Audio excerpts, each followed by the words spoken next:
ভারতীয় একাধিক ভ্রমণ সংস্থার মালিক, প্রধান নির্বাহী ও জ্যেষ্ঠ কর্মকর্তাদের বিরুদ্ধে ভিসা নিষেধাজ্ঞা আরোপ করেছে যুক্তরাষ্ট্র। ভারতীয় এসব সংস্থা সচেতনভাবে অবৈধ অভিবাসনে সহায়তা করছে বলেও অভিযোগ করেছে ওয়াশিংটন। খবর দ্য ইকোনমিক টাইমসের। সোমবার 19 মে মার্কিন পররাষ্ট্র দপ্তরের এক বিবৃতিতে ভারতীয় একাধিক ভ্রমণ সংস্থার বিরুদ্ধে ভিসা নিষেধাজ্ঞা আরোপের বিষয়টি জানানো হয়। বিবৃতিতে বলা হয়েছে, ভারতে অবস্থিত মার্কিন দূতাবাস ও কনসুলেটগুলোতে কনসুলার অ্যাফেয়ার্স এবং ডিপ্লোম্যাটিক সিকিউরিটি সার্ভিস প্রতিদিনই অবৈধ অভিবাসন, মানব পাচারের সঙ্গে জড়িতদের শনাক্ত করার জন্য কাজ করে যাচ্ছে। এতে আরও বলা হয়েছে, এ ধরনের মানব পাচার চক্র ভেঙে দিতে ভবিষ্যতেও ওয়াশিংটনের ভিসা নিষেধাজ্ঞা জারি থাকবে।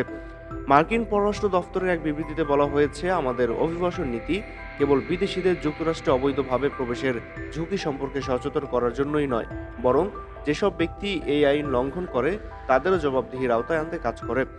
এর মধ্যে অবৈধ অভিবাসনের সহায়তাকারীরাও অন্তর্ভুক্ত রয়েছেন।